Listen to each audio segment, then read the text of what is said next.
Most rules exist in our minds. And now I'm going to get into it. I'm going to start first with a story. In martial arts, there's a lot of different styles. Wu-Tang style, Shaolin, Crane, whatever. The purpose of all of them is to defeat your opponent. And each has its own style. This is the best way. And if anyone ever watches old school like karate flicks, that's what most of the premise is. Oh, my style's better than yours, let's fight it out.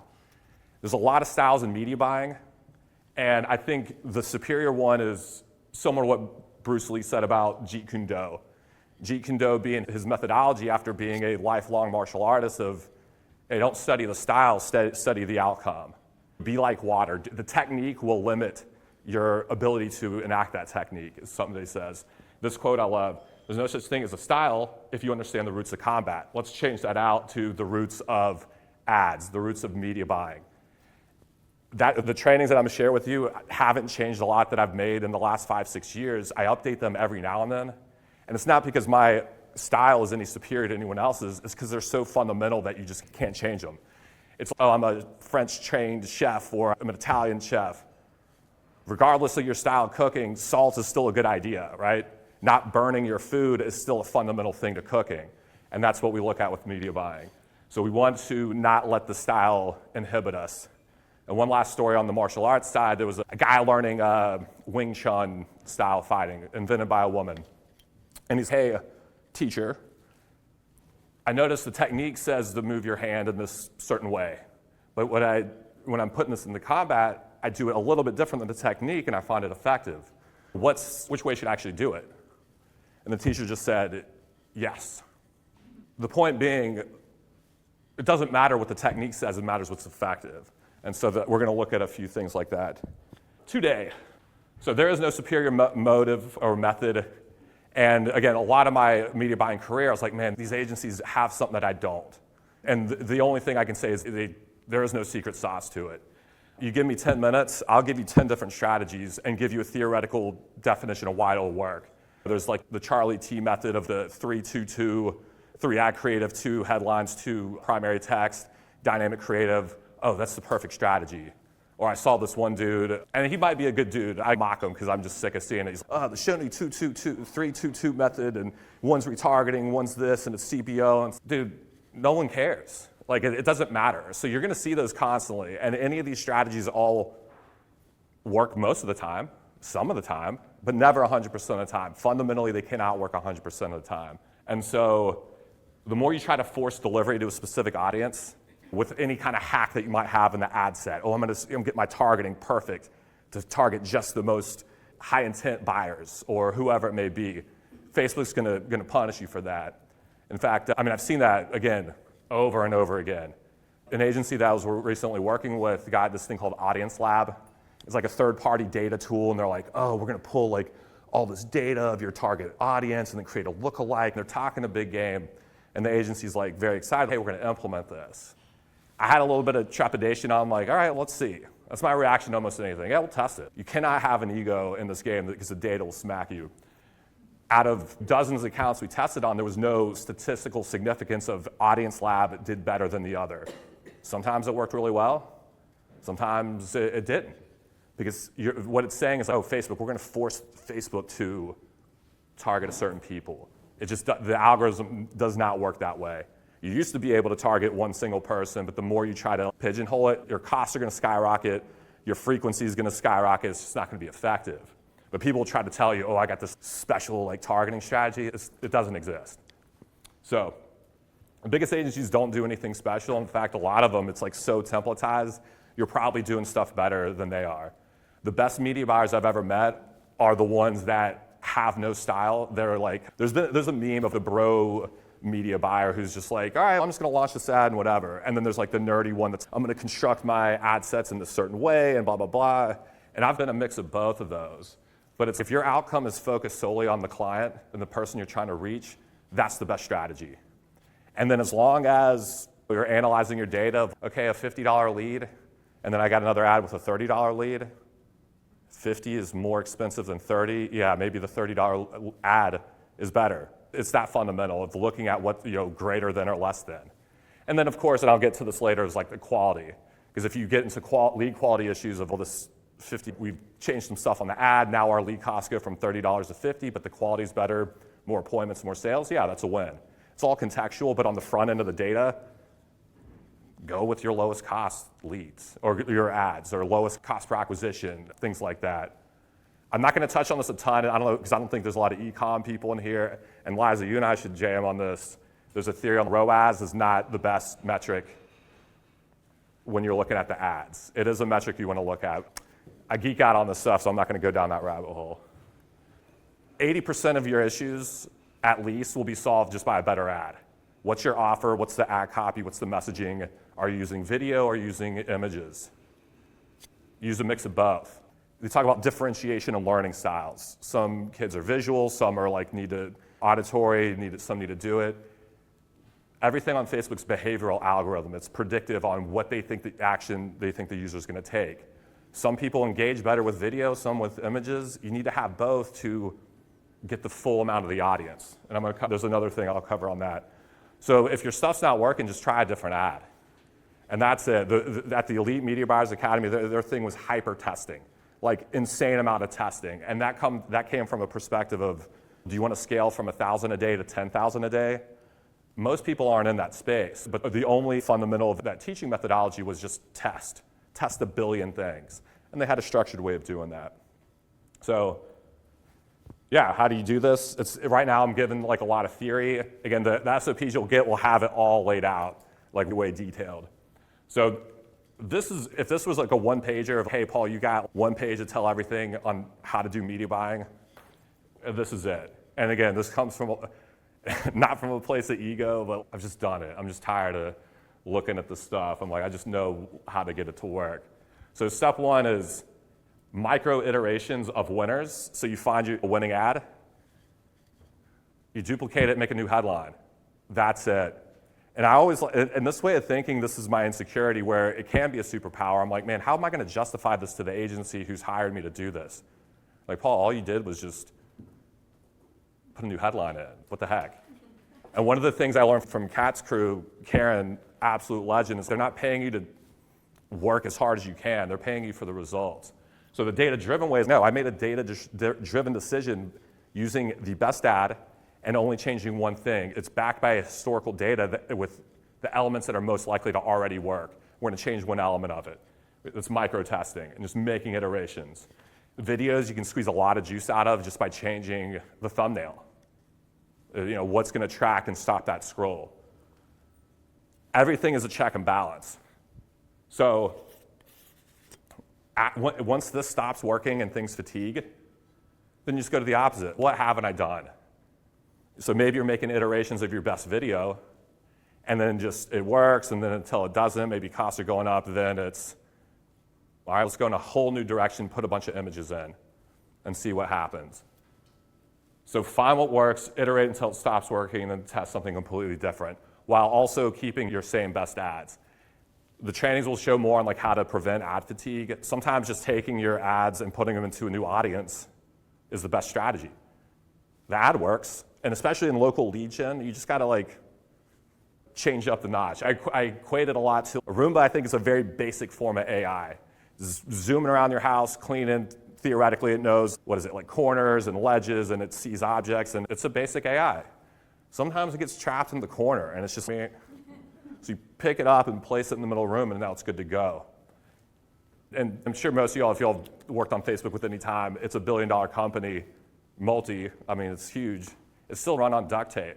And the proverbial pick up your Roomba and put it in the middle of the room is the same thing as replicating your ad set and just starting with your best ads, and suddenly it kicks back into gear. This last thing, some agencies get way into testing.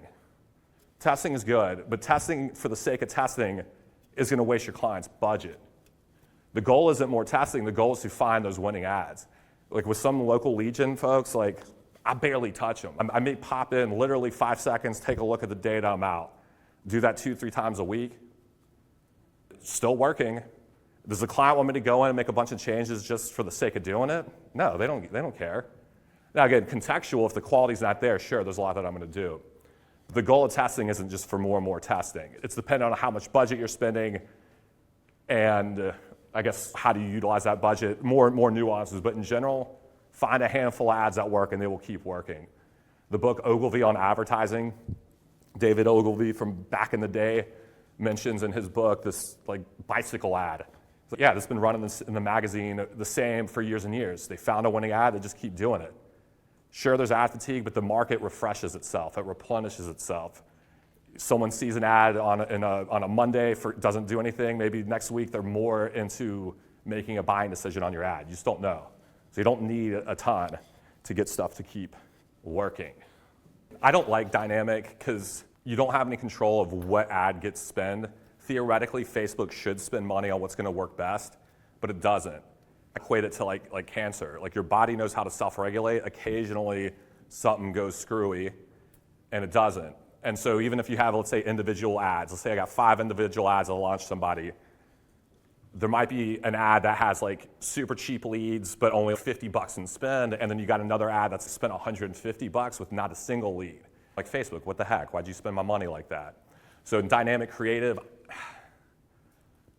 I don't want to say it's the lazy way to do it, but like it's a set it and forget it method. And there's a time and place to do it. It can be fine once you've got all those individual elements proven out. But yeah, it's just I go in, hit quick duplicate, swap it out, and it's just efficient, it's good, it's fast.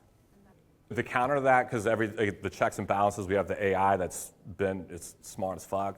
There's still a human being that is irrational, illogical, and acts out of emotion. And that's the two things we're fighting with. At the end of the day, do I click on this roofing? I don't care if it was made by AI and all that. Is there a compelling offer to get me to click on it? Now, the other side of it, and we just discovered this recently, like Facebook, the number of dynamic elements is insane. Sometimes I turn all of them off. Sometimes if I'm lazy, admittedly, I'm just like, whatever. Because there's no statistical, sometimes it's good, sometimes it's not. There is that feature of like AI image generation that they have.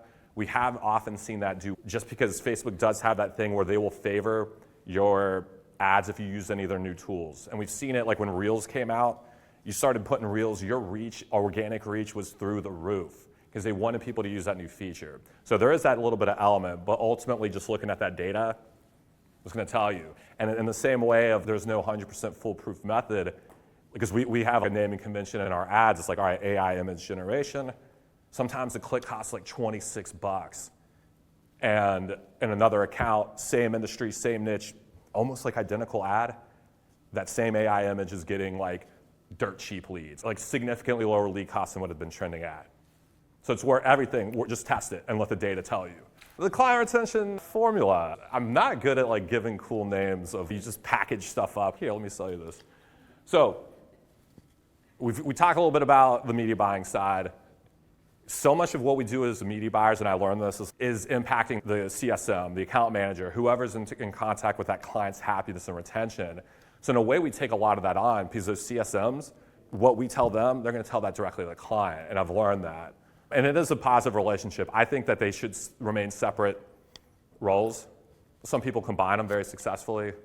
Actually, here I am talking about operations. I said I wasn't. Client success manager.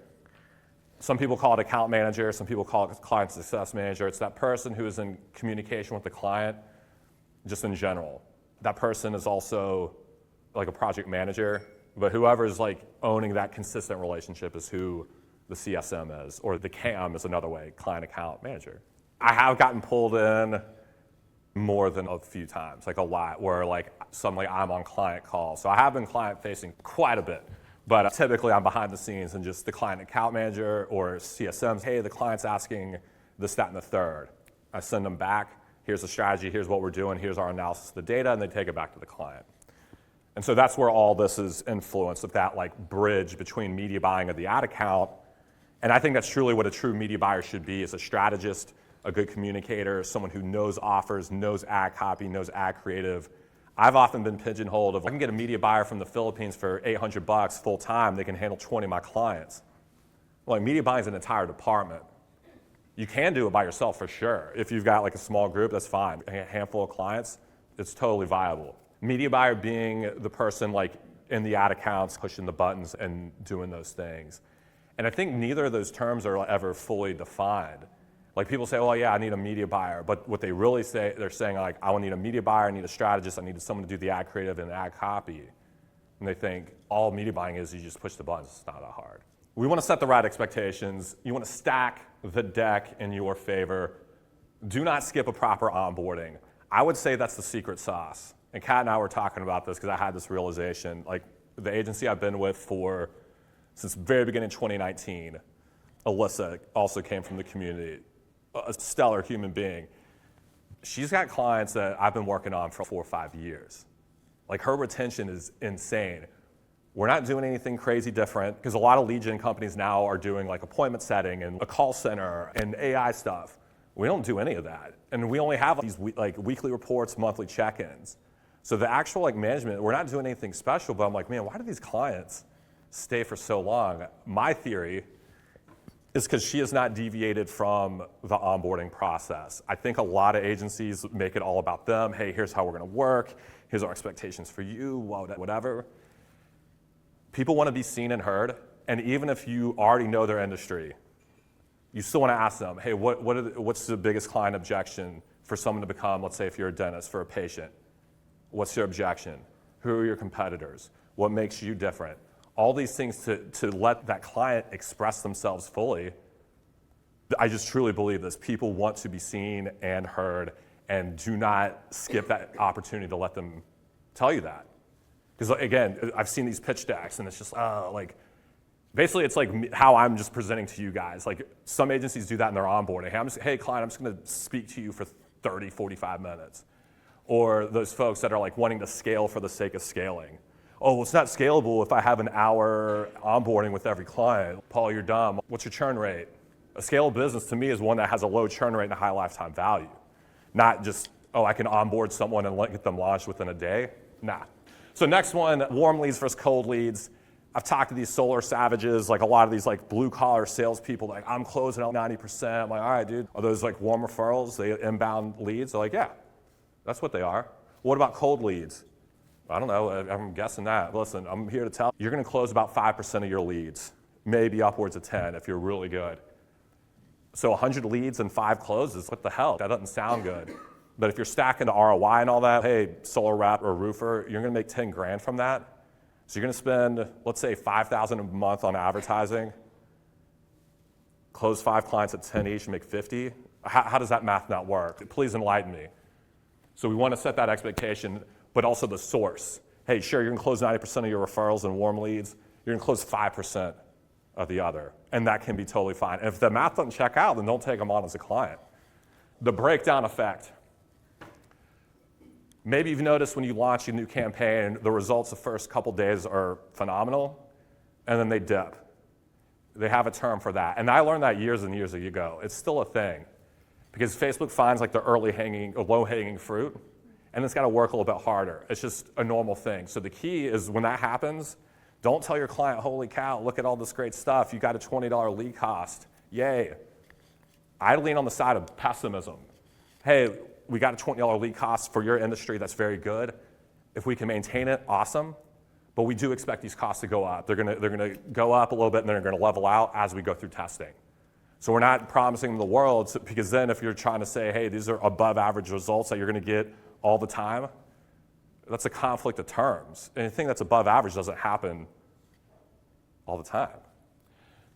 Law of averages is, let's say you've got a $100 a day budget, leads are coming in at $50 each. On average, how many leads are you getting a day? Math quiz. 2, exactly. Your clients think that. Hey, it's been like a couple days, I haven't gotten a single lead. In fact, I got an email like that earlier. This dude, it's actually an e-com product, which I don't use a lot. Hey, no sales in 36 hours. I already know what I'm gonna reply to him. Hey, dude, on Thursday, you got 6 sales at like $20, like half the cost of normal. Yeah, that's fine. Average doesn't mean it's gonna happen all the time. It means you're gonna have days with 3, 4 leads, and your cost is gonna be $33 a lead or $25 a lead. You're gonna have days with 0, 1. No leads at all, $100 lead cost. They merge and balance out in the average of 2 a day. You may only in 30-day period get 2 days where you actually get specifically 2 leads, but the average is still gonna be 2. Clients need to understand that. They need to understand those expectations. This I covered a little bit, I think, with the solar sales. It's just, hey, what's your cost? What are you making on it? And as long as you know what a bigger number is than another number, you're fine. And some people make no sense. They're like, you're showing them a 5-year-old would understand they're making money, and they're still going to be assholes to you. It's the fact of life. Wait, second to last is the sales cycle. And we were talking about that earlier at our awesome back table. If someone, like some clients are like, hey, it's been 3 days, I haven't made any sales. Is that normal for you? Like, how long does it take you to close a homeowner? Do the presentation, do the follow-up, like, what do you expect? This isn't magic. Like, you still have the sales cycle to go with. So understanding that of your client is very helpful. In fact, a lot of what I do is asking about sales. What is your sales process? How long does it take? Again, we want to look at how do you cash flow. And lastly, avoid vanity metrics.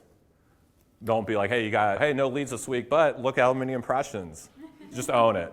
It's not helpful because you don't want to train your clients to be focused on the wrong thing. Even if it is, oh, look at this great click-through rate. Like, they just don't care. And I'm going to talk more about those metrics maybe next. Let's see. Strategic communication. The clients are going to ask stuff that's detrimental to their stuff, and they think they're smart.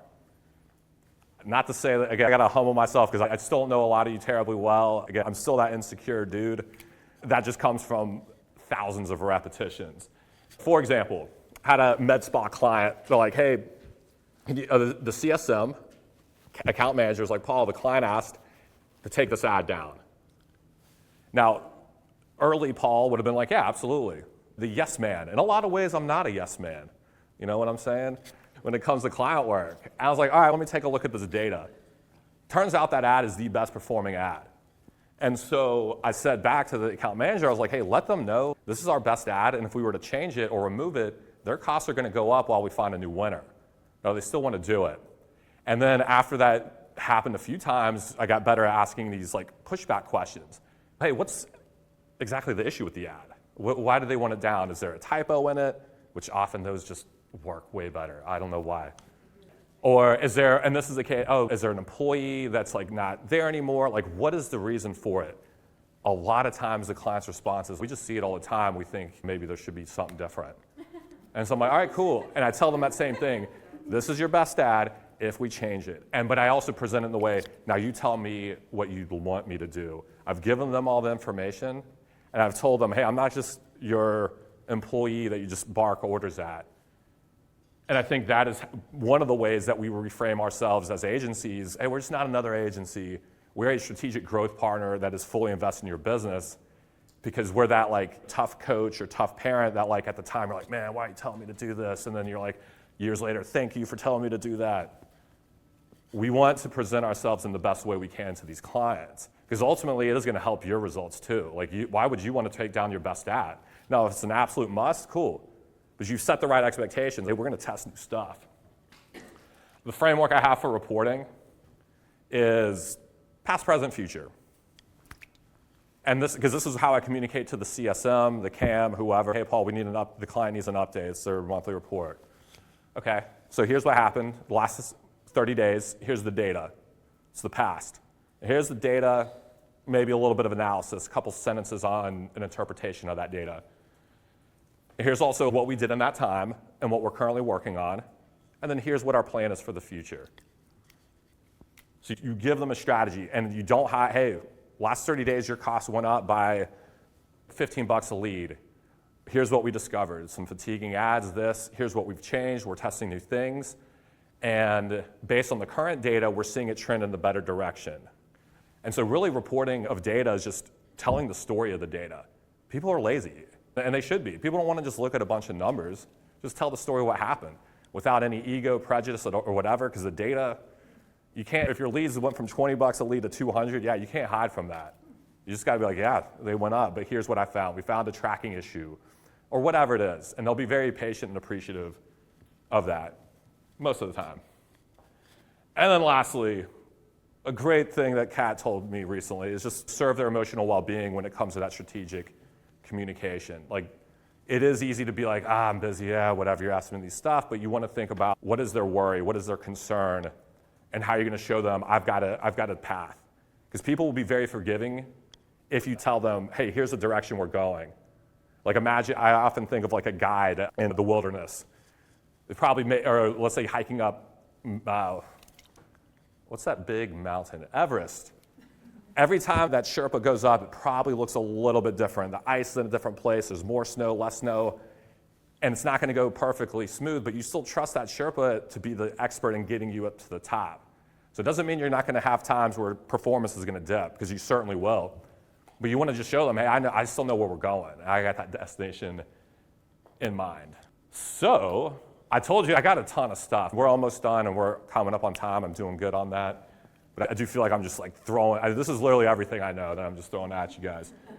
Improving results is a third step of the client retention formula. Of course, that's what they want. They want better leads. They want more leads. They want better quality leads. So the common question clients have, hey, I can't get in touch with any of my leads. I got 50 leads last week, none of them picked up, and the quality sucked. Do something. A lot of, I guess, beginning media buyer, ad manager, strategist, whatever, would be like, sure, let me do something. And usually it's, I'm gonna target a higher interest target or audience or a higher income audience. Oh, none of them have money, let me target someone better. That is a strategy for sure, but that's like on the list of things that I'm gonna do, like, all right, here's what I'm gonna start, that's at the bottom. So first is to ask those clarifying questions. You want to get to the bottom of it. You wanna be like an investigator, a detective. I've made this joke a lot. It sounds silly. I'm like, I'm an internet detective. I'm solving the case of the high lead cost. I'm solving the case of the low quality leads. So, and this is what you'll get. There's a whole framework that you'll have of these questions. And again, it's all geared toward lead gen. So we're going to ask, what specifically is the quality issue?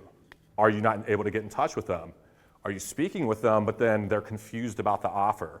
Or do they not have the budget? Are they out of area? Big thing in lead gen, out of area leads will happen.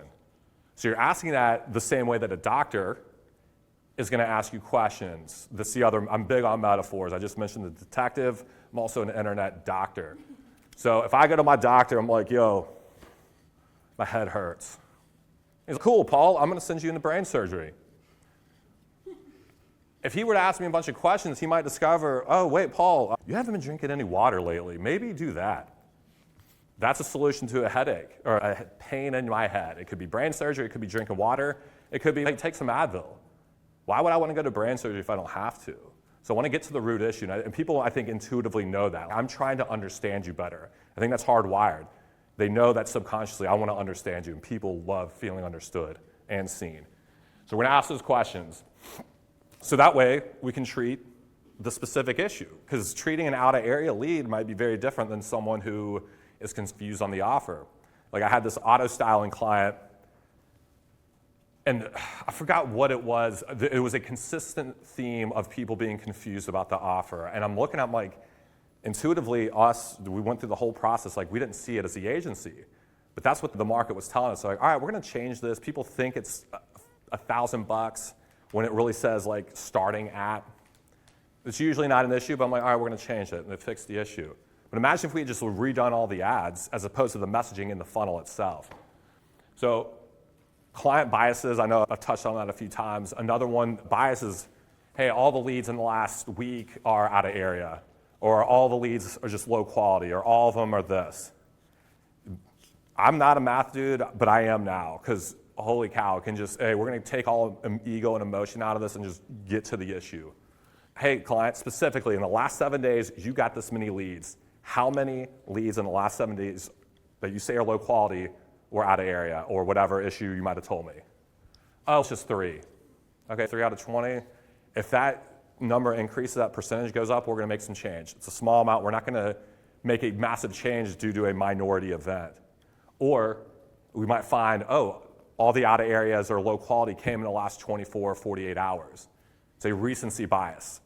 Hey, the last 30 days have been amazing. We're hardwired to see those negatives, to see those reds, and that's what they're gonna see. So we're gonna use that math to be like, hey, the last 30 days have been great. Yeah, the last 2 days it's changed. We're gonna keep an eye on it, but we're not gonna make a drastic change to kill the goose that's laying the golden eggs, assuming it's already working. So we're gonna really analyze and get down into the data. And that's where most of our work comes in. Because as I mentioned earlier, like a lot of the ad stuff, I'm just duplicating stuff and swapping in new things. But it's the analytics and asking these questions. More improvement is the deeper funnel metrics. So looking at What's the cost per book call? What's the show-up rate? What's the close rate? What's your CAC, or your cost per acquisition, or whatever you call it? So that way, and those numbers are great because it's like, hey, our lead cost went from 50 to 80 last week, but our cost per appointment actually went down. My interpretation of that data is we have a higher quality lead. You have more of what you actually want. So the further down the funnel you go, the more important that metric is than the one that preceded it. So in the early stages, cost per click, click-through rate, CPM, sure, good metrics to look at as indicators of success. Once those leads come in, and this happens all the time, like click-through rate, I think is an overrated metric. There are people who disagree with me, and I love those discussions. But like, why do you give a shit about the click-through rate if the lead cost is better on another one that's got a worse click-through rate?